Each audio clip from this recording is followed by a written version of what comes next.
Halo, assalamualaikum warahmatullahi wabarakatuh. Sahabat Mata Sardia Official,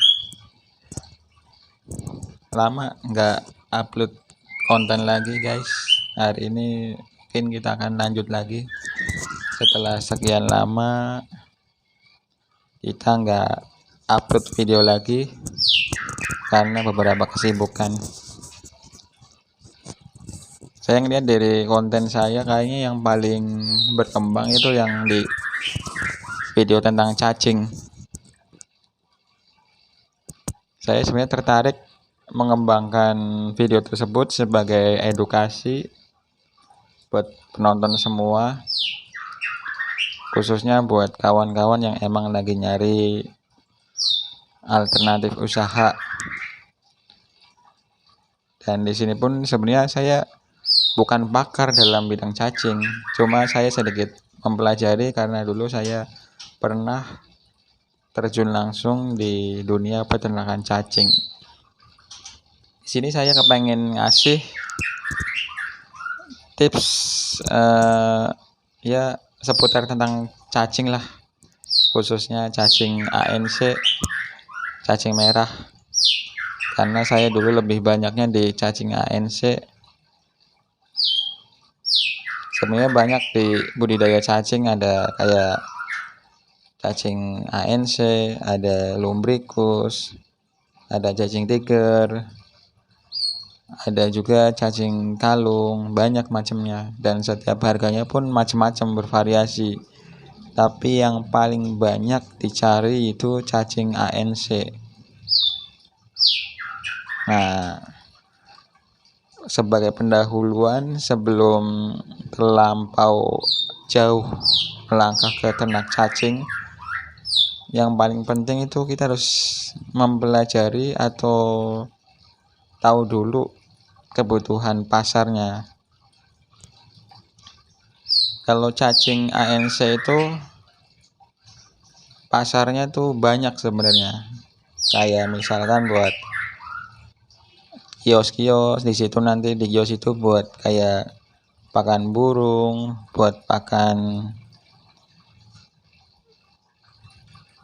ikan, buat mancing. Terus ada juga yang segmennya buat kayak empan tambak udang faname. Kalau kayak cacing yang lumbricus itu pasarnya pasar besar, kayak misalkan buat bikin POC, adsen, esen buat mancing itu. Buat kebanyakan sih dia masuknya ke lab, kayak model buat obat, bahkan kayak obat tipes gitu kan, tapi persyaratannya ketat. Makanya buat kawan-kawan pemula yang ingin budidaya cacing, lebih baik ya yang gampang-gampang pasarnya kayak di cacing ANC. Itu sangat gampang ternaknya, juga pasarnya gampang, bisa dijual di model-model kios burung atau dititipin ke model-model tempat pemancingan. Itu nggak perlu banyak-banyak, yang penting jalan. Emang sih harganya nggak setinggi cacing lumbricus ataupun tiger, tapi bisa dipakai buat lingkungan sekitar dulu dah. Nah, kalau udah menentukan segmen pasar yang mau ditargetkan,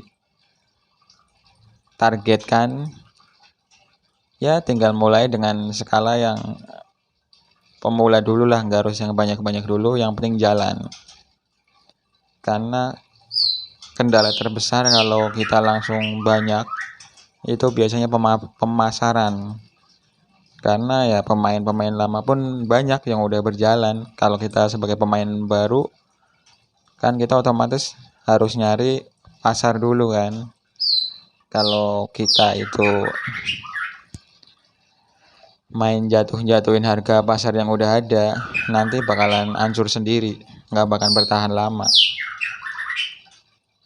Makanya kita harus bermain kreatif.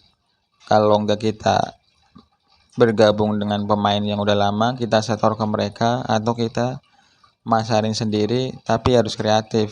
Tipsnya ya jangan sampai jatuhin harga lah. Kalau kita udah main jatuhin harga, kita nawarkan yang murah, percayalah itu nggak bakalan lama.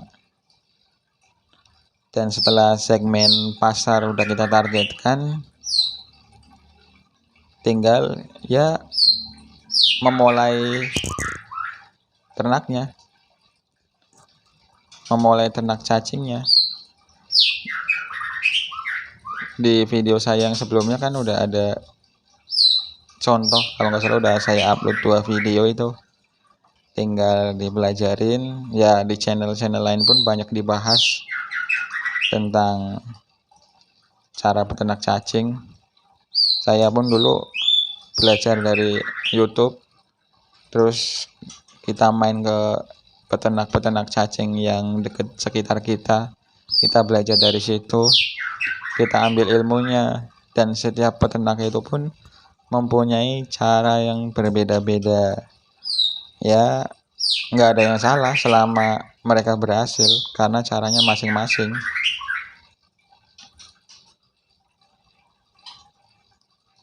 Kalau tipsnya sih, kalau cacing ANC, cacing merah biasa disebutnya, tipsnya itu, tips gampangnya itu kan disebutnya kan cacing kompos. Ya dimana cacing kompos artinya berarti kan tempat hidupnya itu di kompos. Jadi mau menggunakan media apapun, selama itu udah kayak kompos, kita sebut udah kayak kompos, itu insya Allah bakalan jadi, bakalan beranak pinak, bakalan hidup dan gak hilang, bisa banyak, ibaratnya bisa berkembang biak. Contoh media yang biasa dipakai, nanti bisa menyesuaikan tergantung ini ya, tergantung tempatnya masing-masing. Di situ yang melimpah apa, kalau bisa itu menggunakan limbah yang emang udah dibuang, sehingga biaya ternaknya itu jadi irit. Misalkan di tempat saya ini kan kebanyakan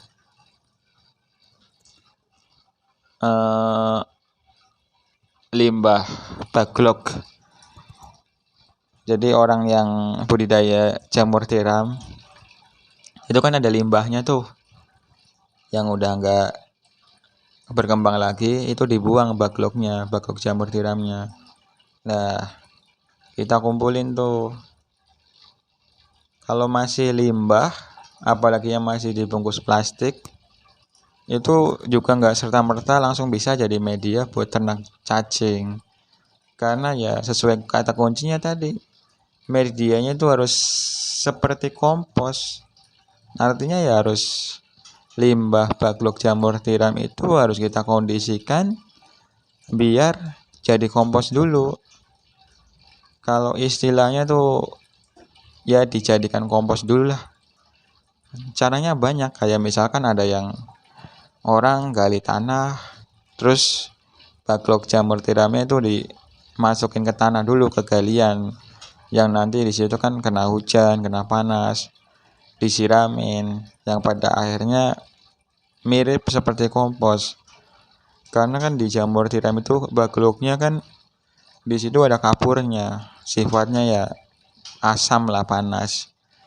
Kalau cacing udah dimasukin ke media yang dia nggak cocok, kayak misalkan mengandung asam atau panas, itu kalau dia bisa kabur, itu pasti bakal kabur dan hilang. Tapi kalau dia nggak bisa kabur, ya dia di situ akan nyusut hingga akhirnya medianya itu bisa sesuai yang diinginkan si cacing, yaitu seperti kompos.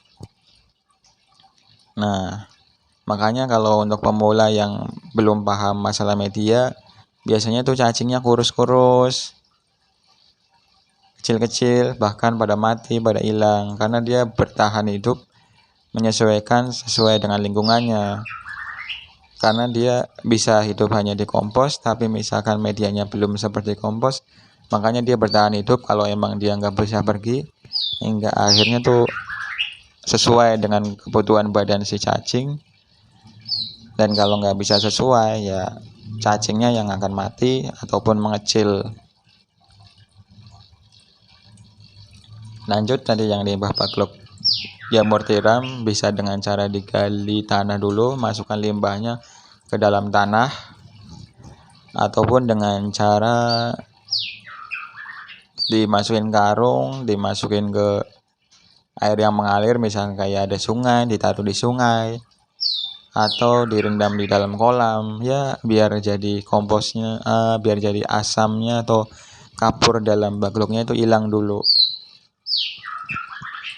Sekiranya udah dia bentuknya kayak kompos, dipegang dia nggak panas, terus kita kondisikan, taruh di tempat tempat budidaya cacing bebas lah, kalau bisa yang berpori-pori, karena kan pada perjalanannya nanti itu media bakalan sering kita siram, jadi kalau bisa tuh harus gampang alir airnya itu kalau kita nyiram, karena kan kondisi media cacing itu harus remah istilahnya ya, kalau kita pegang kita remes ya enggak becek tapi mengandung air sedikit, udah banyak dicontohkan lah. Dan kita bisa ngetes setelah kita kondisikan medianya di tempat pembudidayaan, kita letakkan cacingnya. Kalau cacingnya dalam beberapa jam dia pada masuk, berarti cocok. Kalau dia pada kabur ya nggak cocok. Bisa dalam waktu semalaman itu hilang semua. Saya punya pengalaman dulu kayak gitu, karena masih pemula belajar. Dalam semalam itu cacingnya pada hilang, mencoba nebar 1 kilo. Dengan media backlog jamur tiram yang nggak dikondisikan langsung disiram air, itu hilang semua, nggak tersisa satupun.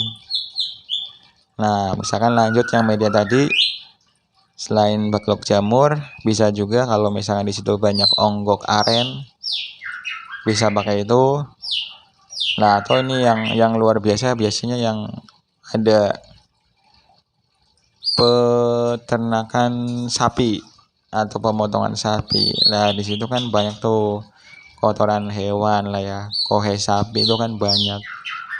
Nah, kohe sapi pun nggak bisa, kohe yang masih panas, yang masih baru keluar dari sapinya langsung buat ternak itu nggak bisa. Sama, harus dikondisikan menjadi kompos dulu. Kayak tadi misalkan dia udah mencampur dengan tanah dengan kondisi yang sangat lama, yang pada akhirnya kohenya jadi menghitam kayak tanah. Nah, itu baru bisa buat ternak, itu bagus banget. Karena dia sebagai media pun langsung bisa buat makannya. Sama backlog jamur pun sama, dia sebagai media pun sekaligus bisa buat makannya. Tapi kita nggak bisa leha-leha, nggak bisa santai-santai.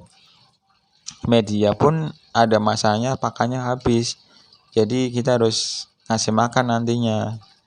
Kalau kita ngandelin cuma dari media ya cacing bisa hilang kabur karena nggak ada makanan di situ.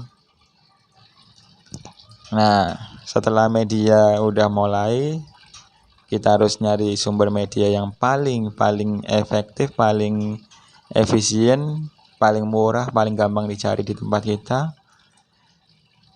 Baru langkah selanjutnya ya tinggal memulai ternak cacing tuh nggak harus banyak dulu. Ya mulai dari yang sedikit-sedikit dulu, kalau emang berhasil lanjut bisa menambahkan kuota. Karena kalau langsung besar ya kita bakalan capek juga, terus nanti bakalan bingung juga di pemasaran. Jadi ya berusaha dari yang kecil tapi berkembang. Ya kalau beda lagi kalau untuk yang punya modal banyak ya bisa langsung pakai karyawan, itu beda lagi. Tapi pengalaman saya dulu juga mencoba dari yang hal kecil hingga akhirnya saya tuh pakai karyawan untuk ngurusin cacing saya. ya pada akhirnya juga karyawan kan ada yang jujur, ada yang enggak, hingga akhirnya di video saya yang sebelumnya yang itu saya share itu udah gulung tikar, udah bangkrut karena ya pengelolaannya yang nggak bener. Jadi modal saya ya anggap sajalah hilang, cuma dapat ilmunya saja. Suatu ketika saya udah pengen ternak cacing, insya Allah ilmunya udah dapat. Makanya saya di sini nge-share pengalaman saya di bidang peternakan cacing. Yang di situ sebenarnya itu peluang usahanya besar. Untungnya juga kalau kita bisa itu lumayan.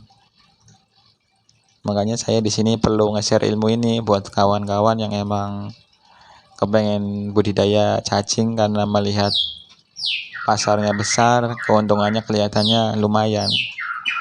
Tapi yaitu tadi saya ngasih tipsnya biar kawan-kawan tuh nggak gagal, nggak menyerah di tengah jalan, karena kendala pertama kan pasar.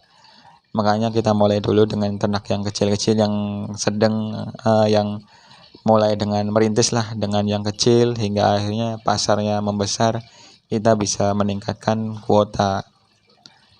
Sama tadi tips-tips media, cari yang seirit mungkin, kalau bisa nggak beli tapi limbah gratis.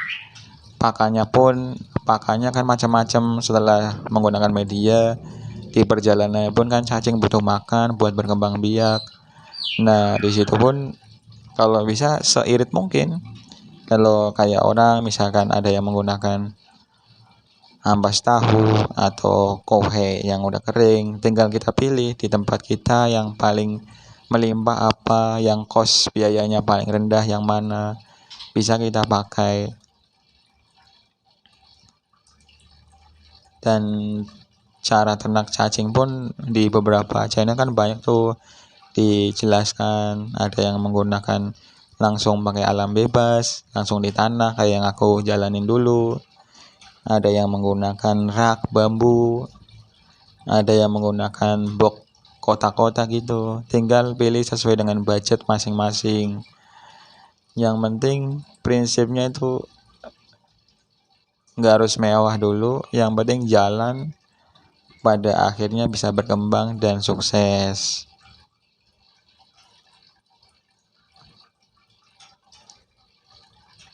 Terus apa lagi ya? Media, pasar. Nah, kendalanya juga ada beberapa kendala di cacing itu.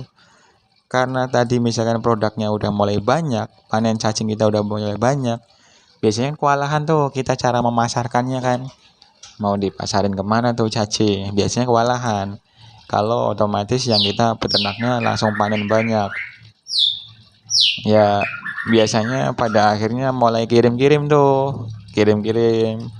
Dan di cacing tuh unik sebenarnya. Kalau kita menguasai teknik packing buat ngirim ke mana, misalkan kita bisa menguasai cara packing yang benar, itu udah bisa sukses. Tanpa ternak pun kita bisa beli ke peternak-peternak yang lain, kita kondisikan terus kita kirim lagi, itu masih ada untungnya. Nah itu makanya ilmu pentingnya tuh di pengiriman.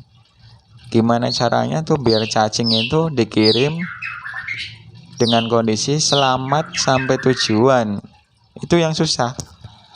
Kendala saya dulu di peternakan cacing paling besar di situ, pengiriman tuh. Pernah ngirim jauh nih, dari Bandung ke Klaten 700 kilo, yang mati banyak. Dari Bandung ngirim ke Cilacap 300 kilo, yang selamat cuma 150 kilo, banyak yang mati. Makanya saya pernah bertanya sama peternak cacing yang udah besar, dia ngasih tips, kalau kamu bisa cara pengiriman yang bagus, nggak ada kematian pas kita ngirim cacing sampai di tujuan, kamu bakalan sukses. Nah di situ kuncinya tuh di situ. Kalau kayak ternak mah mungkin semua orang bisa belajar, tapi cara packing itu yang susah. Dan kebanyakan orang itu gagal, bangkrut itu di pengiriman. banyak kematian, karena pelanggan juga kalau kita ngirim bangkai, kalau pada mati kan udah jadi bangkai kan, busuk kan, pelanggan gak mau nerima, yang jelas kita bakalan rugi, pengiriman kita bayar, cacing kita nggak dibayar, akhirnya udah mulai bangkrut tuh sedikit dari situ. Makanya salah satu poin penting cara pengiriman harus berinovasi sebaik mungkin biar cacing yang kita kirim itu nggak pada mati, sampai di tempatnya dengan selamat dan bagus tanpa ada penyusutan. Meskipun itu susah tapi bisa, karena banyak kawan saya yang emang udah berhasil ngirim sampai ke luar pulau, ke kota-kota lain, berhasil tanpa suatu kendala apapun. Tapi ya prosesnya panjang pembelajaran. Nah, kalau kayak kawan-kawan yang mau belajar ataupun nyari bibit, kalau saya sih mungkin ditanya-tanya tentang masalah teknis budidaya bisa. Tapi kalau untuk pemesanan, nanti saya juga banyak kenalan-kenalan, bisa saya rekomendasi orang-orangnya. Kalau kalian ada yang membutuhkan informasi tentang cacing, bisa aja langsung kontak nomor saya, nanti saya taruh di deskripsi. Kalau sekarang saya sendiri udah boleh dibilang stop di dunia percacingan, tapi ya nggak apa-apa misalkan channel ini masih bahas tentang cacing, karena kan channel saya ini kontennya kepengen tuh mengedukasi penonton. Ya siapa aja yang mampir di channel saya nonton, saya harap bisa mengambil ilmunya, karena saya kepengen biar pengalaman saya ini bermanfaat, paling tidak ya sebagai ilmu lah. Dan kalau yang sekarang saya sedang pelajarin itu di dunia ternak murai untuk saat ini. Nanti pun saya akan bahas kalau udah waktunya. Nih contohnya ya, nih.